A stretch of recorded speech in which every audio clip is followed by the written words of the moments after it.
জন্য কি করতে হবে? প্রথমত আল্লাহর কাছে চাইতে হবে। এই ধরনের যে কোনো জিনিসই আল্লাহর কাছে চাইয়া শুরু করতে হবে।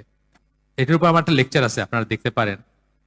এটা অনেকদিন আগের একটা ইনকেলাবে আমার একটা লেখা উঠছিল, যখন আমি লিখতাম, লেখালেখি করতাম আর কি। তো ওইটা ছিল আর কি, যে মুসলিম জীবনের সময় লেখাটার নাম ছিল, একটু বড়, কিন্তু আমি অনেক কিছু কভার করছিলাম। আপনারা দেখেন, ওটা লেখাটা এখনো পাবেন। দরকার হলে আমিও দিতে পারবো, যদি আপনাদের থাকে, মানে যোগাযোগ থাকে আমার সাথে, দিতে পারবো। তো বরকতের জন্য কি করবেন? প্রথমে সময়টা কি এটা রিয়েলাইজ করা। সময়টা হচ্ছে আমাদের জীবন, তাই না? প্রত্যেকের সময়টা হচ্ছে তার জীবন। আল্লাহ তাআলা 1 কোটি, 10 কোটি, 5 কোটি সেকেন্ড, এক একজনের এক একটা হায়াত নির্ধারিত। 1 সেকেন্ড গেল মানে এটা আর কখনো ফিরে আসবে না। সময়টা একটা সম্পদ। আমি যখন বলি যে নিয়ামত 4টা ফর্মে আসে: সময়, সম্পদ, শ্রম, মেধা। সময় একটা নিয়ামত, সম্পদ একটা নিয়ামত, টাকা পয়সা। শ্রম মানে আপনার সুন্দর স্বাস্থ্য দিচ্ছেন, এটা একটা নিয়ামত। আর মেধা, আপনাকে চিন্তা করারই দিচ্ছেন, এটা একটা নিয়ামত। এই 4টা ফর্মের নিয়ামত আসে। সময় হচ্ছে সবচেয়ে দামি এর ভিতরে। সময় কেন দামি? এটাকে প্রিজার্ভ করা যায় না। সময়কে আপনি ফ্রিজে রেখা কালকে খাইতে পারেন না, ব্যাংকে রেখা 10 বছর পরে টাকা খাইতে পারেন, কিন্তু সময় খাইতে পারেন না। গেল মানে চলে গেল। চলে গেলে যে জিনিসটা চলে যাচ্ছে, সেটা আইদার আল্লাহর সন্তুষ্টিতে গেছে অথবা যায় নাই।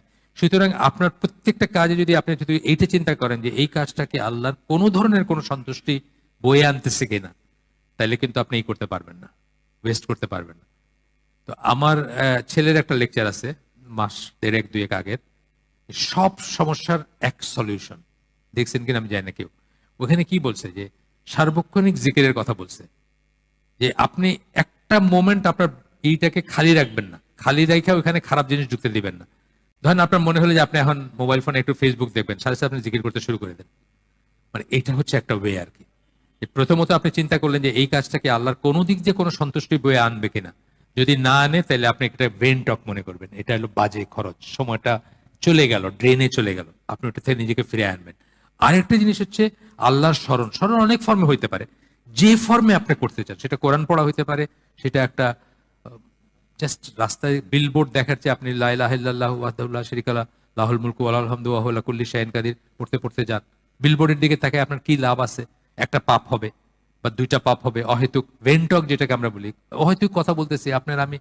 মানে ধরেন কোরবানির গরু কত দিয়ে কিনছেন, তো আমারটা এই ছিল, কি কি লাভ আছে? এটা আল্লাহর সাথে আপনার হিসাব, কোরবানির গরু কি কিনছেন, তাই না? তো এইগুলো ভেন্টক করবেন না, ইনশাল্লাহ বরকত হবে। তবে এইগুলো সবকিছু চাইতে হবে আল্লাহর কাছে। আল্লাহ